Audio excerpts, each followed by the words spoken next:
Adam was a carefree young journalist whose life was lost in the fast pace of the city.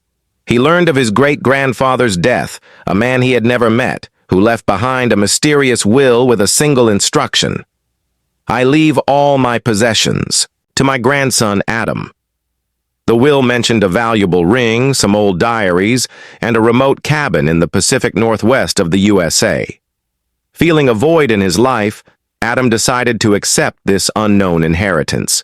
He got in his car and set off for a small town named Heavenswood. On his way to the town, he saw chilling footprints of wild animals on the road. As he got closer to the town, he noticed some strange things, like an old shoe hanging from a tree and some weird marks on a wooden table. These marks looked more like human hands than any animal. He felt as if someone was watching him, so he quickly sped up his car. Finally, he reached an old rusty iron gate with an owl sketch on it, the same mark that was on his ring. As he got out of the car, his eyes fell on a large sign that read, "Danger! Do not proceed." He was scared and thought of going back. Just then, he got an email from an unknown person that said, "Go back! You are in danger!" He walked over to the gate and tried to open a small wooden box attached to it, but it wouldn't open.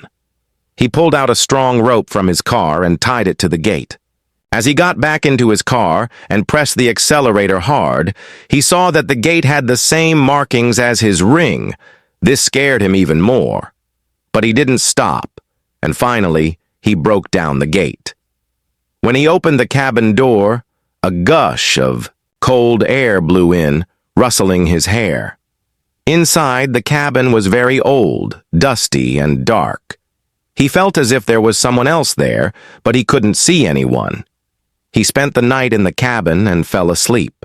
When he woke up in the morning, he saw a note stuck to his car window that said, "Leave, or you will be killed." This note scared him, and he thought of going back.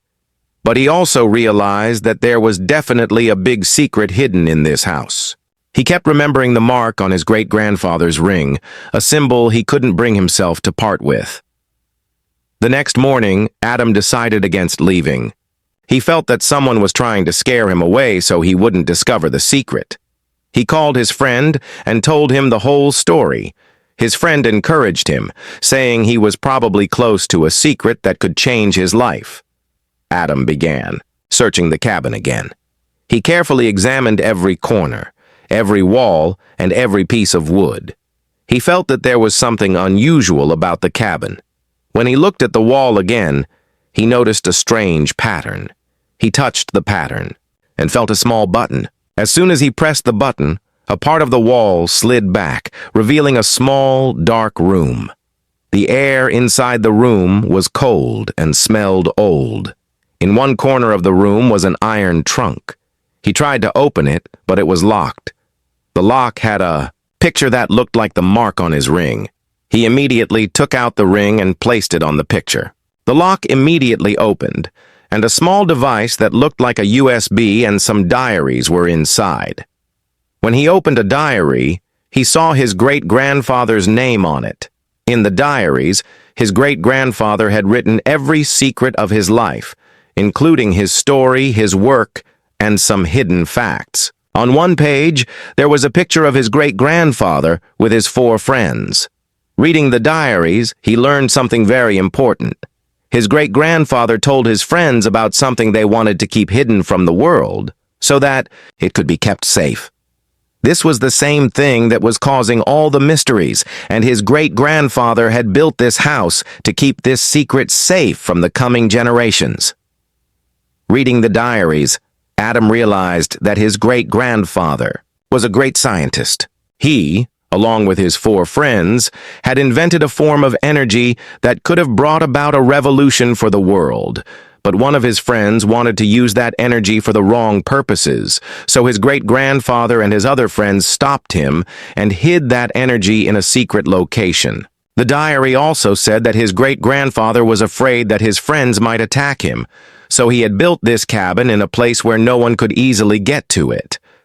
But his great-grandfather was also afraid that if he wasn't around, no one would be able to use this secret. So he left this ring and the diaries for his grandson. Adam was surprised to read all this. He now understood that he had not just inherited a house, but had become a part of a huge secret. He got into his car and drove toward the city. He had to call his friend and tell him all this. He sped up his car and drove on the road.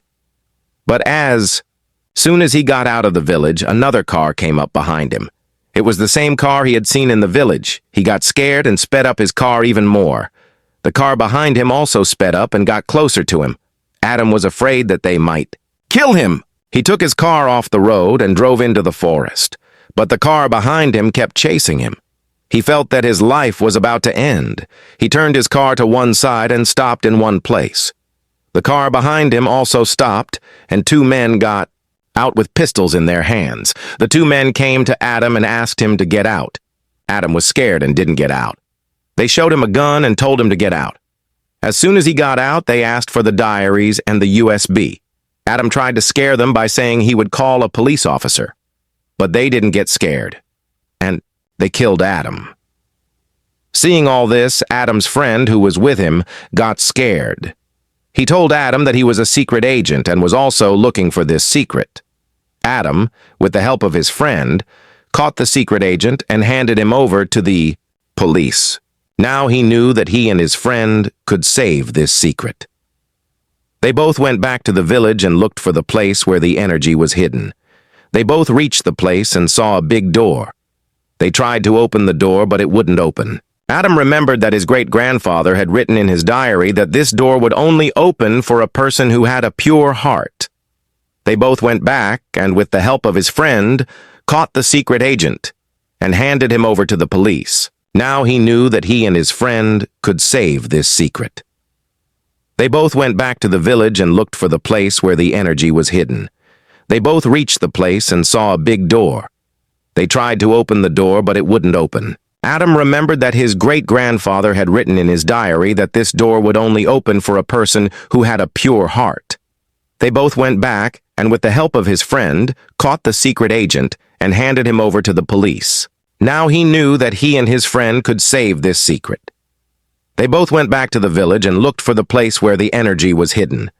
They both reached the place and saw a big door. They tried to open the door, but it wouldn't open. Adam remembered that his great-grandfather had written in his diary that this door would only open for a person who had a pure heart. They both went back and, with the help of his friend, caught the secret agent and handed him over to the police. Now he knew that he and his friend could save this secret. They both went back to the village and looked for the place where the energy was hidden. They both reached the place and saw a big door. They tried to open the door, but it wouldn't open. Adam remembered that his great-grandfather had written in his diary that this door would only open for a person who had a pure heart.